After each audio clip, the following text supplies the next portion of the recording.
বর্তমান সময়ে যারা তাফসীর মাহফিলে বাধা সৃষ্টি করে, আল কোরআনের তাফসীর করতে বাধা সৃষ্টি করে, তারা হচ্ছে আবু জেহেল, আবু লাহাব, উতবা সাইবার বংশধর। পক্ষান্তরে যারা এই কোরআনের সমাজ বিনির্মাণের জন্য কাজ করেন, কোরআনের জন্য যারা চেষ্টা করতে গিয়ে জেল খাটে, জুলুম অত্যাচার সহ্য করে, কোরআনের সমাজ বিনির্মাণের জন্য ঘর ছাড়া হয়, বাড়ি ছাড়া হয়, এরকম মানুষ আমাদের দেশে আছে না নাই? আল্লাহ রাব্বুল আলামিন কোরআনুল কারীমের মধ্যে সব বলে দিয়েছেন। এরাই হচ্ছে সত্যপন্থী, কোরআনপন্থী। ঘর ছাড়া করতে পারো, বাড়ি ছাড়া করতে পারো, কিন্তু কোরআন ছাড়া করা যাবে না। মুসলমানদের জোরে বলেন ঠিক কিনা? কি বলেন, আমাদের কোরআন ছাড়া করা যাবে? কোরআন থেকে আলাদা করা যাবে? যারা হিজরত করেছে, যারা ঘর ছেড়ে দিয়েছে, আল্লাহর কোরআন বলছে একটা ঘর ছেড়ে দিয়েছে, আমি তাদের অসংখ্য বাসস্থানের ব্যবস্থা করে দেব। ওমা ইউহাজির ফি সাবিলিল্লাহি ইয়াজিদ ফিল আরদি মুরাগামান কাসীরা ওয়া সাআ। সূরা নিসার 100 নম্বর আয়াত খুলে দেখুন বাড়িতে গিয়ে। আল্লাহর কোরআন বলছে যারা ঘর ছাড়া হয়েছে, ঘর থেকে বের হয়ে গেছে আল্লাহর দ্বীনের জন্য, কোরআনের জন্য, একটা ঘর সে ছেড়ে দিয়েছে, আমি আল্লাহ তার অসংখ্য বাসস্থানের ব্যবস্থা করে দেব, তার প্রশস্ত রিজিকের ব্যবস্থা করে দেব। আর এই অবস্থা যদি তার ইন্তেকাল হয়ে যায়, আল্লাহর কোরআন বলছে আল্লাহ নিজে তার দায়িত্ব নিয়ে নেবেন, বলে সুবহানাল্লাহ। কাজে কাদেরকে ভয় দেখাও, কাদেরকে জেলের ভয় দেখাও, কাদেরকে মৃত্যুর ভয় দেখাও, যেই কোরআনের কর্মীরা ফাঁসির রশি গলায় নিয়ে শাহাদাত বরণ করতে পারে, তাদেরকে পরাজিত করা যাবে না, যাবে না, যাবে না।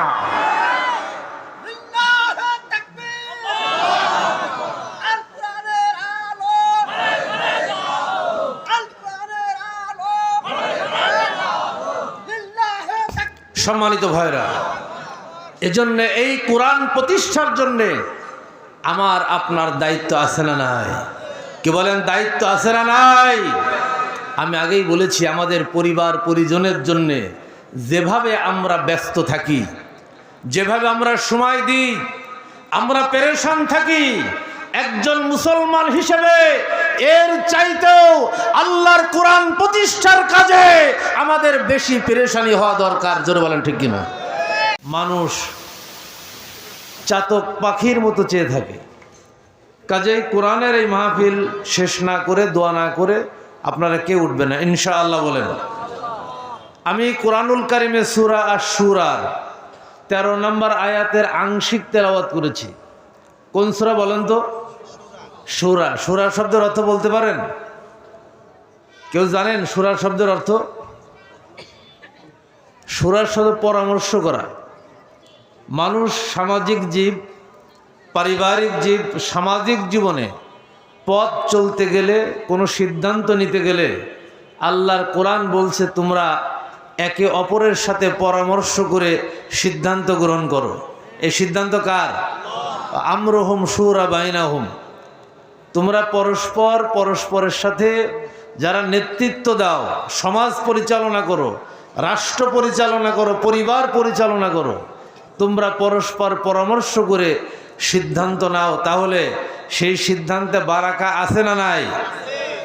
এজন্য রাসূলুল্লাহ সাল্লাল্লাহু আলাইহি ওয়াসাল্লাম তার জীবনে যত গুরুত্বপূর্ণ সিদ্ধান্ত নিয়েছেন, সাহাবীদের সাথে পরামর্শ করে সিদ্ধান্ত নিয়েছেন। আল্লাহ রসুল তো আল্লাহর পক্ষ থেকে ইলহাম প্রাপ্ত। জোরে বলেন ঠিক কিনা? তিনি ভুলের ঊর্ধ্বে। আল্লাহ রসুলকে ভুল করেন, তিনি সমস্ত পাপ থেকে মুক্ত। অথচ সেই নবী সাহাবীদের সাথে পরামর্শ করেছেন যাতে সাহাবীরা তার কথা অনুযায়ী কাজ করতে পারে। জোরে বলেন ঠিক কিনা? এজন্য সূরার নাম আছে সূরা। আমরা আমাদের জীবনে, ব্যক্তি জীবনে, পারিবারিক জীবনে, সামাজিক জীবনে, রাষ্ট্রীয় জীবনে যারা নেতৃত্বে আছি, সবাই এই সুন্নাহটা পালন করার চেষ্টা করব ইনশাআল্লাহ। বলেন পারবো তো ইনশাআল্লাহ? ইনশাআল্লাহ। এই সূরার 13 নম্বর আয়াত। কত নম্বর আয়াত? 13 নম্বর আয়াত। আমি ভূমিকা সংক্ষেপ করে মূল কথাটা বলতে চাচ্ছি। আল্লাহর কোরআন বললেন শারাআ লাকুম মিনাদ দীনি মা ওয়াসসা বিহি নূহা আল্লাযী আওহায়না ইলাইকা ওয়া মা ওয়াসাইনা বিহি ইব্রাহিম ওয়া মূসা ওয়া ঈসা আন আকিমুদ দীনা ওয়া লা তাতাফাররাকু ফি। শারাআ লাকুম মিনাদ দীন, দ্বীনের মধ্য থেকে কিছু আইন কানুনকে আমি তোমাদের জন্য শরিয়া হিসেবে দিয়েছি। শরিয়া মানে কি? যেটা অবশ্যই পালন করতে হবে। এই জন্য কোরআন হচ্ছে শরিয়ার কিতাব। কোরআন কি? বলেন কোরআন কি? শরিয়ার কিতাব। আল্লাহ বললেন শারাআ লাকুম মিনাদ দীন, এই দিনের কিছু আইন কানুন বিধিবিধান আমি আল্লাহ তাআলা তোমাদের জন্য অবশ্যই পালনীয় করে শরিয়াত হিসেবে তোমাদের জন্য সাব্যস্ত করেছি। আর যেই উপদেশ আমি সর্বপ্রথম দিয়েছিলাম নূহের প্রতি, কার প্রতি? বলেন কার প্রতি দিয়েছিলাম? নূহ আলাইহিস সালাম কেমন নবী ছিলেন? আদম আলাইহিস সালামের পরে নূহ আলাইহিস সালাম হচ্ছে এমন নবী যে নবীর মাধ্যমে আল্লাহ তাআলা এই পৃথিবী নতুন করে আবাদ শুরু করেছেন। জোরে বলেন ঠিক কিনা? নূহ আলাইহিস সালাম এমন ধৈর্যশীল নবী ছিলেন যিনি মার খেয়েছেন তার দাদার হাতে। বুঝলেন? দাদার হাতে মার খেয়েছেন, পিতার হাতে মার খেয়েছেন, ছেলের হাতে মার খেয়েছেন, নাতি ছেলের হাতেও মার খেয়েছেন। কিসের জন্যে? দ্বীনের প্রয়োজনে, ইসলামের প্রয়োজনে। জোরে বলেন ঠিক কিনা? সেই নবীর পক্ষ থেকে সর্বশেষ আল্লাহর কাছে বদদুয়া করেছিলেন, আল্লাহ আমার এই কাওমকে তুমি ধ্বংস করে দাও এবং তারা একটা ব্যক্তি আন্ডা বাচ্চাও যাতে পৃথিবীতে বেঁচে না থাকে। কারণ তারা যদি বেঁচে থাকে যা জন্ম দেবে তাও হচ্ছে কাফের এবং ফাজের। কাজে আল্লাহ এই জাতিকে তুমি ধ্বংস করে দাও। আল্লাহ কি তার দোয়া কবুল করেছিলেন না করেন নাই? করেছিলেন। প্লাবনের মাধ্যমে আল্লাহ তাআলা ওই জাতিকে দুনিয়া থেকে নিশ্চিহ্ন করে দিয়েছেন। কোরআনের মধ্যে আছে না নাই? সেই নূহ আলাইহিস সালামের নাম আনলেন আল্লাহ। এরপরে বললেন, হে নবী আপনার প্রতিও আমি সেম ওহী করছি, একই ওহী করছি। সেই ওহীটা কি? বলেন সেই ওহীটা কি? কোরআন। আর সেম ওসিয়ত, একই ওসিয়ত আমি করেছিলাম ইব্রাহিমের প্রতি, হযরতে মূসার প্রতি এবং ঈসার প্রতি। সে ওসিয়তটা কি ছিল?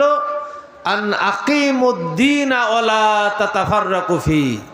তোমরা সকলে মিলে সম্মিলিতভাবে আমার আইন, আমার বিধান, কোরআনের আইন অর্থাৎ তাওরাতের আইন, ইনজিলের আইন, ঈসা আলাইহিস সালামের প্রতি যে ইনজিল নাজিল করেছি সেই ইনজিল, হযরত মূসার প্রতি যে তাওরাত নাজিল করেছি সেই তাওরাত, হযরত ইব্রাহিমের প্রতি যেই সহিফা নাজিল করেছি সেই সহিফার আলোকে তোমরা একটা সমাজ তৈরি করো, একটা রাষ্ট্র তৈরি করো যার মাধ্যমে আল্লাহর আইন চালু হবে। জোরে বলেন ঠিক কিনা?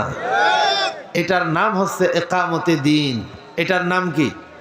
বলেন এটার নাম কি? আন আকিমুদ্দীন। আল্লাহ বললেন তোমরা সকলে মিলে পাঁচজন নবীর নাম আনলেন। কয়জন নবীর নাম আনলেন?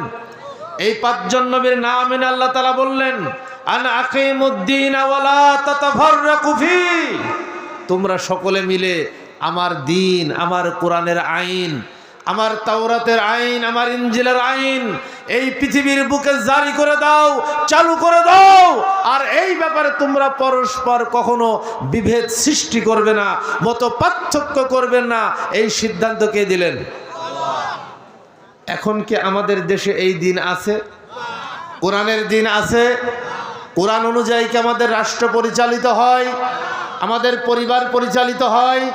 আমাদের সমাজ কি কোরআনের আলোকে পরিচালিত হয়? যদি আমাদের সমাজে, আমাদের রাষ্ট্রে, আমাদের পরিবারে কোরআনের আইন না থাকে তাহলে সেই কোরআনের আইন প্রতিষ্ঠা করতে যে আল্লাহ বলেছেন আমার আপনার জীবনে কি সেই দায়িত্ব আছে নাকি নাই? কে বলেন সেই দায়িত্ব আছে না নাই? আল্লাহ রাব্বুল আলামিনের জন্য নবী মুহাম্মদ সাল্লাল্লাহু আলাইহি সাল্লামকে বললেন সূরা সফের 9 নম্বর আয়াত, সূরা ফাতার 27 নম্বর আয়াত এবং সূরা তওবার 33 নম্বর আয়াত। তিনটা আয়াত আল্লাহ রাব্বুল আলামিন নবীকে উদ্দেশ্য করে বললেন, হুয়াল্লাযী আরসালা রাসূলাহু বিল হুদা ওয়া দীনিল হক লিইয়ুযহিরাহু আলাদ-দীনি কুল্লিহি ওয়ালাউ কারিহাল মুশরিকুন। তিনি আল্লাহ যিনি তার রাসূলকে পাঠিয়েছেন হেদায়েত সহকারে। এই কোরআনের নাম হচ্ছে হুদা। এই কোরআনের নাম কি? আল্লাহ রাব্বুল আলামিন বললেন হুদা সহকারে পাঠিয়েছি। আর এই কোরআনের মধ্যে যেই দ্বীন আছে, যে জীবন ব্যবস্থা আছে, ওইটা হচ্ছে একমাত্র জীবন ব্যবস্থা। ইন্নাদ-দীনা ইনদাল্লাহিল ইসলাম। আল্লাহ রাব্বুল আলামিন সূরা আলে ইমরানের 19 নম্বর আয়াতে ফতোয়া দিয়ে দিলেন, আমি এই কোরআনের মধ্যে যেই দ্বীন দিয়েছি, যেই জীবন ব্যবস্থা দিয়েছি, যেই পদ্ধতি দিয়েছি, যেই নীতি দিয়েছি, যেই রীতি দিয়েছি, এটাই হচ্ছে আমার কাছে মনোনীত দ্বীন, এটাই হচ্ছে আমার কাছে মনোনীত জীবন ব্যবস্থা। আল্লাহ রাব্বুল আলামিন নবীকে বললেন, হে নবী, আমি তোমাকে পাঠিয়েছি হেদায়েত সহকারে, এই কোরআন সহকারে পাঠিয়েছি। আর তার সাথে দিয়েছি আমি সত্য মিথ্যার মধ্যে পার্থক্য সৃষ্টিকারী মানদণ্ড, হেদায়েতের কিতাব দ্বীনে হক। কিসের জন্য দিয়েছি?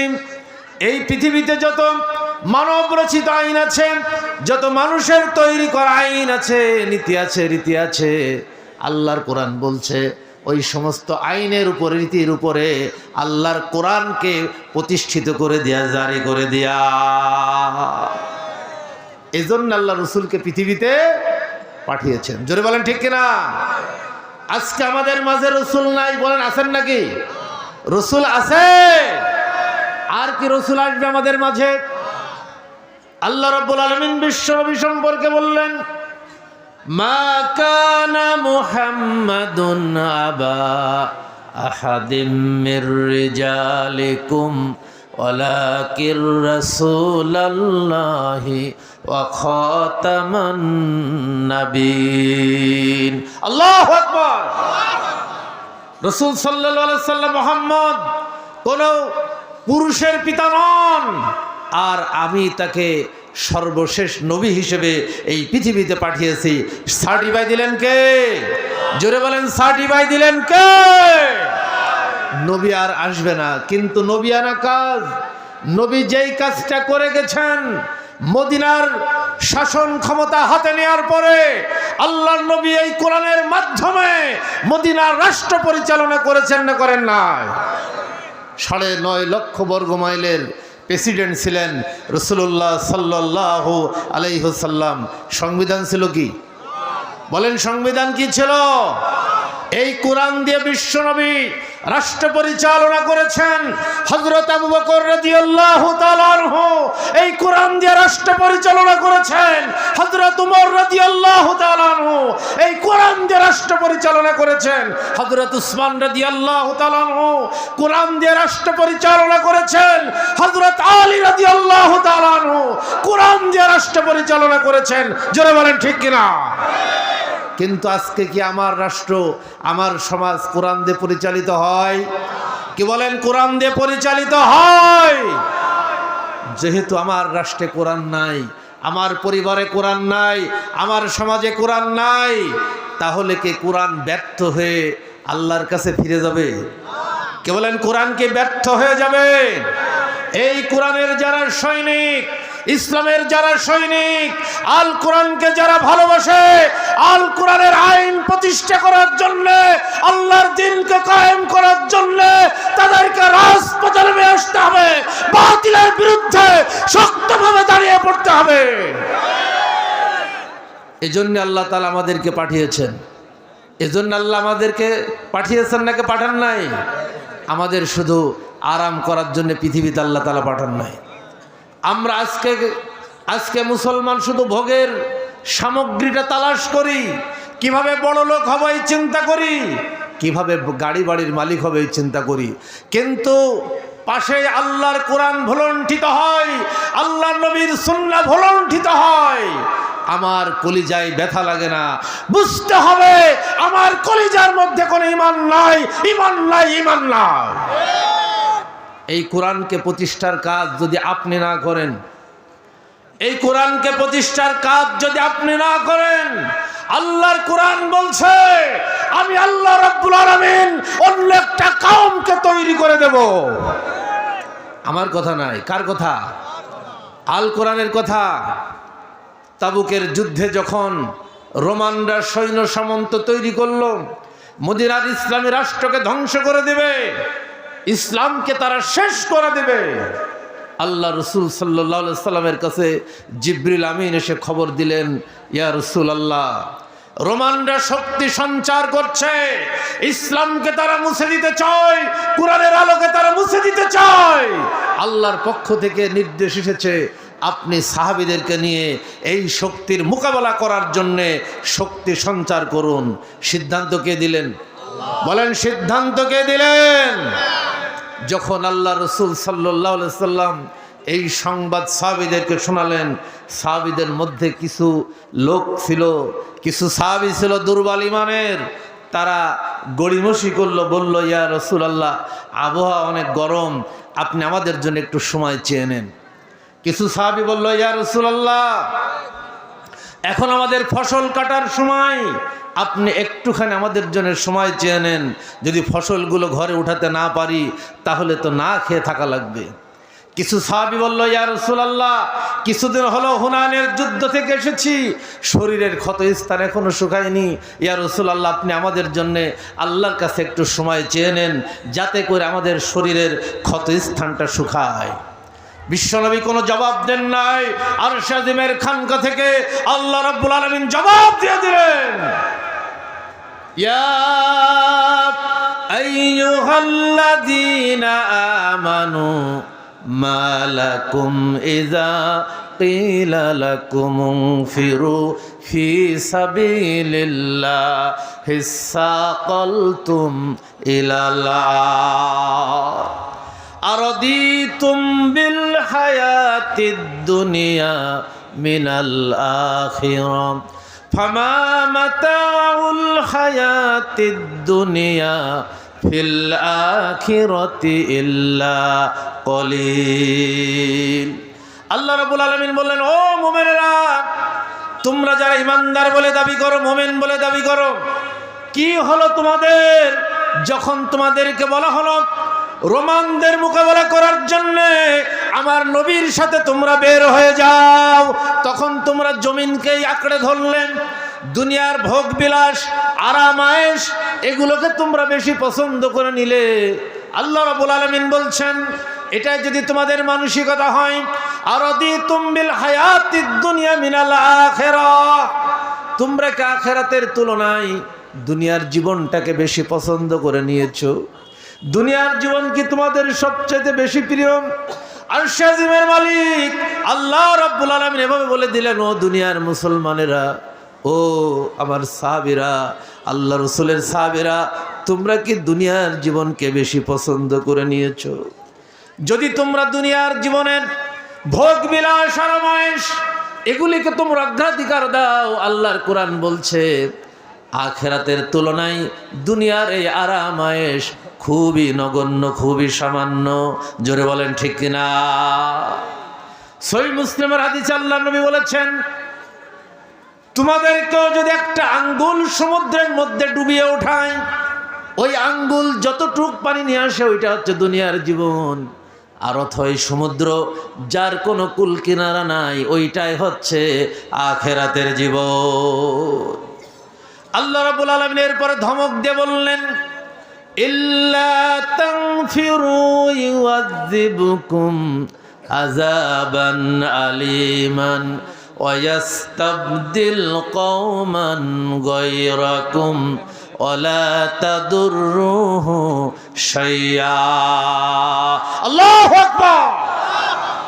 আল্লাহ রাব্বুল আলামিন ধমক দিয়ে বললেন, ও সাহাবীরা, আমার নবীর সাথে যদি এই তাবুকের যুদ্ধে রোমানদের মোকাবেলা করার জন্য তোমরা যদি বের না হও, তাহলে তোমাদের পরিবর্তে আমি আরেকটা জাতিকে তোমাদের স্থলাভিষিক্ত করে দেব।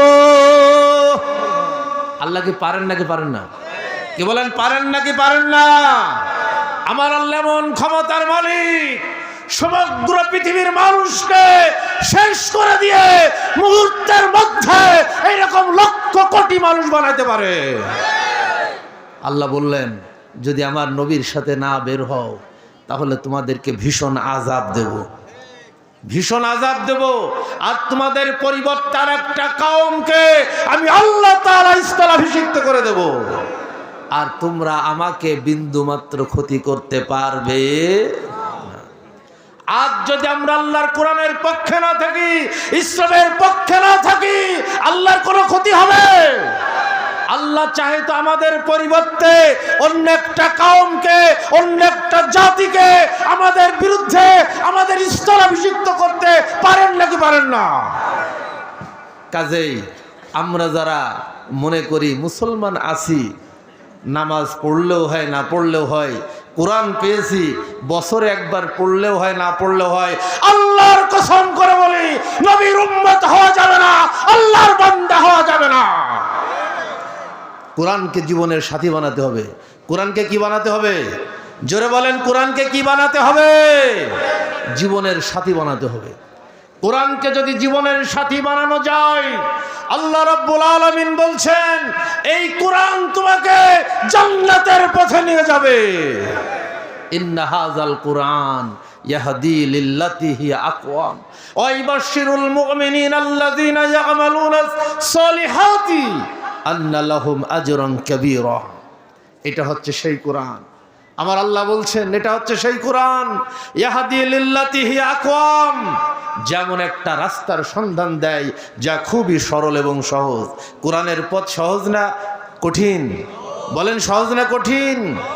আর যে কোরআন থেকে আমল করে আল্লাহ তাকে আদালতে আখিরাতে সবচাইতে বড় প্রতিদান দেবেন। বলেন সুবহানাল্লাহ। আমরা কি সেই কোরআনের পক্ষে থাকতে রাজি আছে? কে কে রাজি আছে হাত তুলে দেখান।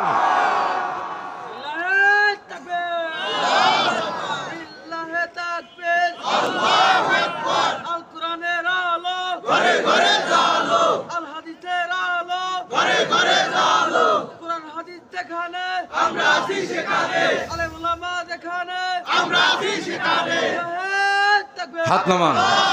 সম্মানিত ভাইরা, আমি যেই কথাটি বলতে চেয়েছি, আল্লাহ রাব্বুল আলামিনের হাবিব এখন নাই, তিনি চলে গেছেন। নতুন কোন নবী রাসূল আসবে? কেবল নতুন নবী রাসূল আসবে? আসবে না। এখন এই যে কোরআনের বিধান, কোরআনের আইন আমাদের সমাজে কি আছে? কি বলেন, আছে? এখন এভাবেই কি সমাজ চলবে, না মুসলমানদের দায়িত্ব কর্তব্য আছে? মুসলমানদের দায়িত্ব কর্তব্য আছে না নাই? আল্লাহ রসুল বললেন আল জিহাদু মাজিন ইলা ইয়াউমিল কিয়ামা, জিহাদ চলবে মুসলমানদের। আল্লাহ রসুলের বাণী, কিয়ামত পর্যন্ত জিহাদ ফি সাবিলিল্লাহর কাজ এই পৃথিবীতে চলতে থাকবে। আরে জিহাদ করবে গাটা আল্লাহর ফেরেশতারা? কি বলেন, আল্লাহর ফেরেশতারা জিহাদ করবে? তাহলে আমার আপনার দায়িত্ব কি? আল্লাহর বান্দাদের দায়িত্ব কি? আল্লাহর কোরআন বলছে অকতিলুহুম হাত্তা লা তাকুনা ফিতনা ওয়া ইয়াকুনা দ্বীনু কুল্লুহু লিল্লাহ।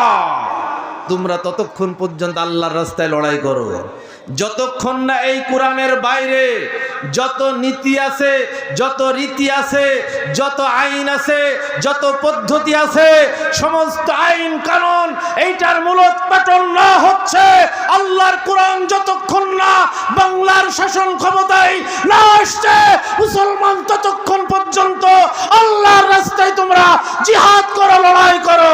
আল্লাহর ঘোষণা। এটা আমার কথা। সূরা আনফালের 39 নম্বর আয়াত, বাড়ি যে মিলাই নেবেন দাগ খতিয়ান ঠিক আছে কিনা। কোন সূরা বলেন? বলেন কোন সূরা? সূরা আনফালের 39 নম্বর আয়াত। আল্লাহর কোরআন বলছে, আল্লাহর কোরআন যতক্ষণ প্রতিষ্ঠিত না হবে, কোরআনের আইন যতক্ষণ জারি না হবে, ততক্ষণ পর্যন্ত একজন মুসলমানের ঘুমানোর কোনো সময় না।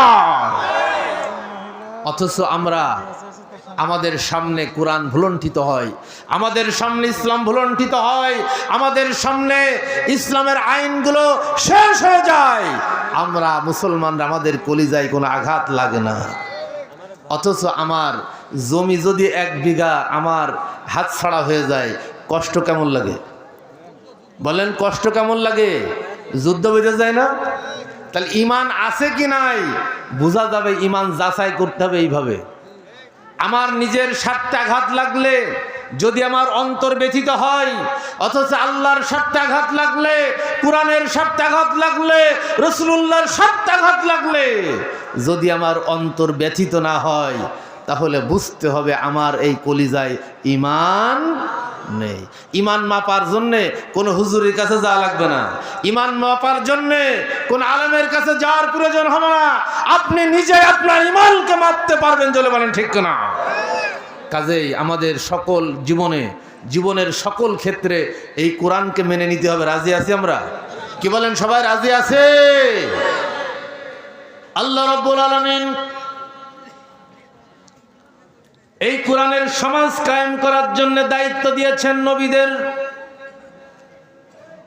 তাওরাতের মধ্যে আল্লাহ রাব্বুল আলামিন বলেছেন, এই তাওরাত অবতীর্ণ করেছি হযরত মূসার প্রতি। কি জন্য অবতীর্ণ করেছি? যাতে করে মূসা এই তাওরাত দিয়ে সমাজ পরিচালনা করে, রাষ্ট্র পরিচালনা করে। জোরে বলেন ঠিক কিনা? ঈসার প্রতি আমি ইনজিল অবতীর্ণ করেছি। ইনজিল অবতীর্ণ করার মূল কারণ হচ্ছে ইনজিল দিয়ে যাতে সমাজ পরিচালনা করা হয়।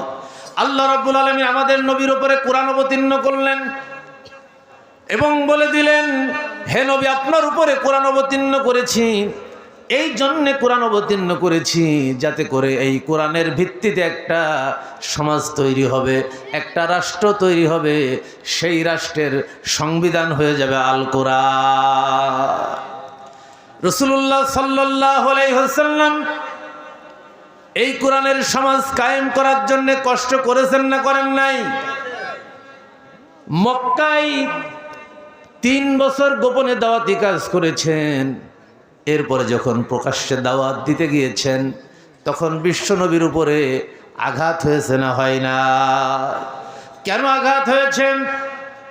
কারণ রাসূলুল্লাহ সাল্লাল্লাহু আলাইহি সাল্লাম আল্লাহর একত্ববাদ প্রতিষ্ঠা করতে চান, এক আল্লাহর ইবাদত বন্দিগির দিকে মানুষগুলো আনতে চান।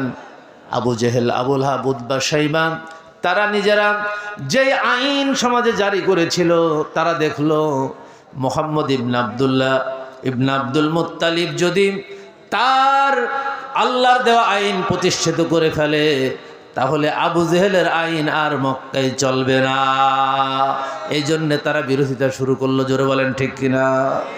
বিরোধিতা শুরু করলো। সর্বপ্রথম তারা সিদ্ধান্ত নিল, কেউ যাতে কোরআনের আলোচনা না শোনে, কোরআনের তেলাওয়াত না শোনে, আর যেখানেই কোরআনের তেলাওয়াত শুনবে তারা যেন বাধা সৃষ্টি করে।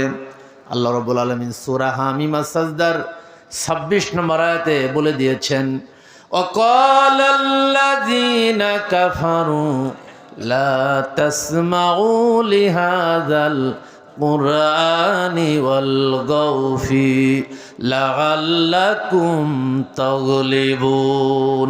আল্লাহু আকবার। কাফেররা বলে, তোমরা কোরআন শুনবে না। কি শুনবে না? কোরআন শুনবে না, কোরআনের আলোচনা শুনবে না, কোরআনের তাফসীর শুনবে না। আর কোরআনের আলোচনা হলে সেখানে তোমরা হট্টগোল করবে যাতে মানুষ কোরআনের কথা শুনতে না পারে। এরা হচ্ছে কাফের।